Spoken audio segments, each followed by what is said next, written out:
is quite late, and Sheth has just been droning the whole time. He has almost, not quite, he's still about 9 drones behind, but he has not added on any more Zerglings, so we can see quite convincingly he's not going to be going for any sort of aggression. But Baneling's Nest has been... Actually, I think Baneling's Nest probably went down as a reaction to these 2 extra barracks, as Sheth would just assume that it is a marine heavy play, and as we can see, the first factory just going down, will not be a second factory, so most likely no sort of Hellion play after this.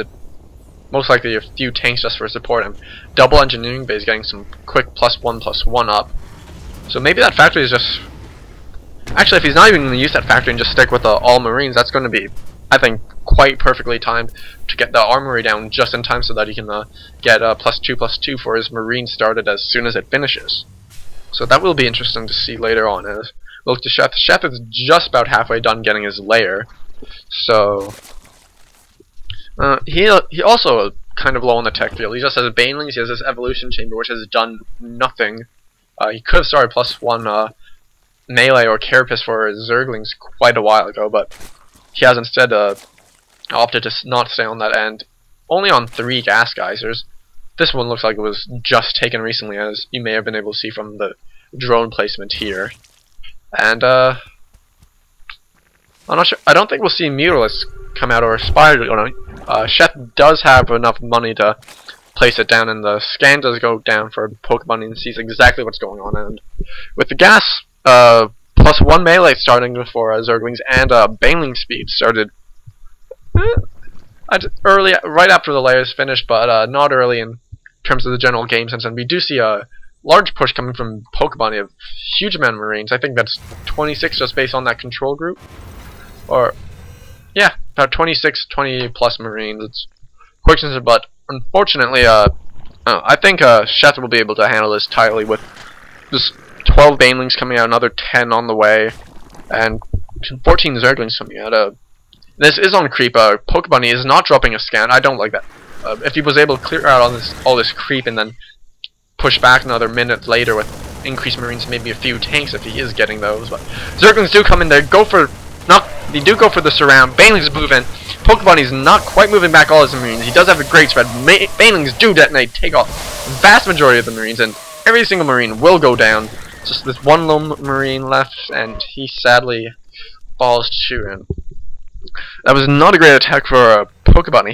He lost every single marine he has. He has just these 10 or so marines on the field. He has this one bunker for defense, and Sheth, or Pokebunny, just starting medevacs now, so he might be attempting to do some sort of drops to get him back in this game, and no siege tanks out yet at all. But he has started +2/+2 for his marines, which once those do finish, he will have quite a considerable advantage over Sheth.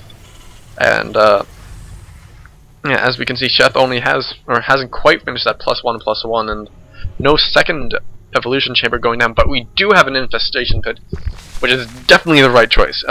Sheth, I'm not sure how active he's been scouting, but all he's seen from Pokebunny have been marines, and best thing to do when your opponent is going all marines. Infestors, just recent buff to infestors, just makes them godly. And we do see a big amount of Zerglings, or Banelings and Zerglings coming in. We'll bust down this supply depot wall, and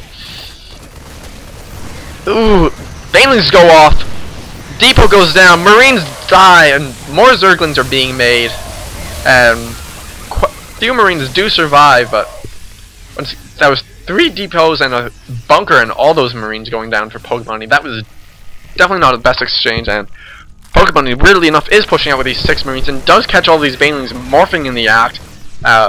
He will stim, pick off a few Zerglings, force to cancel on the morph, and Zerglings will back off. 24 more Zerglings in the queue, so you can only assume that Sheth will be pressing on with this attack. We'll wonder how many more Banelings will be starting to be made, and you do see it is 8, which don't think is quite enough to actually bust down this, as we do see another 2 bunkers going down, which will be finished as these Banelings do arrive at the front door, and pathogen glands have been started for the infestors, as has +2 for Sheth, and third base is just about done, which is actually very, very late. Third base, and Queen has just been prancing over, and we did have an engagement here.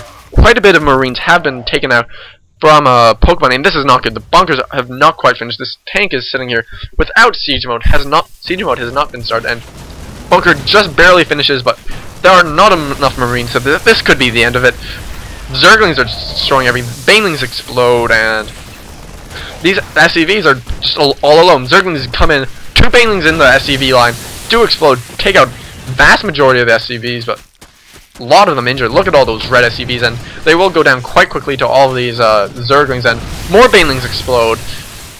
The entire mineral line of the second base of VTPokebunny has gone down. Tank spawn, Marine spawn, just only be surrounded and killed by these Zerglings, and actually we see Sheth is just droning right behind this.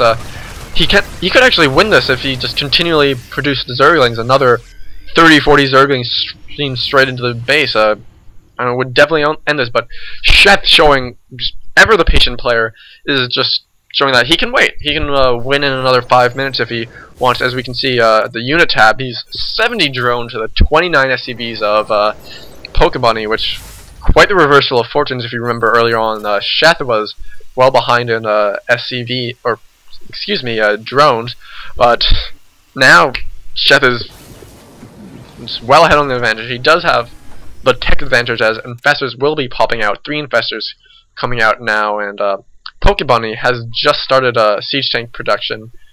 Second siege tank is done. Siege tank, or siege tech, has finished, but there are no upgrades for the siege tanks, although +2/+2 for the Marines has finished. So right now, VTPokebunny knows he's in trouble. He lost tons of SCVs. He's looking to do some sort of damage with this heavy Marine, heavy medevac force. And this is the good thing about Sheth not going for Mutalisk, is that all these, whenever you get into it, these medevacs have retained their value. They've just survived each time, and so Pokebunny has not had to remake any of those, which does help him quite considerably. But I don't think that these medevacs will help too much against 20 Banelings, which just finished morphing. All these Banelings, I think these Banelings actually outnumber all these Marines. That's definitely not good. And we do see a scan go down. Infestors pop up. Fungal growths do go down to halt the Marines' progress, and Banelings, not even really needed, come in, clean this up. Not just the infestors and Zerglings were enough, and second fungal does go down. So once again, every single Marine is dead, but medevacs here just to observe. A few of them took some hull damage from the neural parasites, so not fungal growth. And Pokebunny seeking maybe to pick off a few infestors. No, one more fungal growth. More Marines do go down. 1 infestor dead, 2 infestor, and just few Zerglings do come. But this +2/+2 for Pokebunny will just help him immensely, as these Zerglings have actually just finished their +2 attack. But Sheth is behind on upgrades, so Pokebunny could claw his way back in this game with some well-controlled drops, which is actually very hard to deal with if you are going infestor Zergling as Zerg. Not quite sure why Pokebunny hasn't actually done a drop. He has a medevacs, he has a Marine. The studies have been favoring these direct assaults, which just lately haven't been working out for him at all. As you've seen, it's, well, what is it, 3 or 4 attacks, and each attack no Marines have survived. It's not the best, definitely not the best trade-off for Pokebunny, obviously.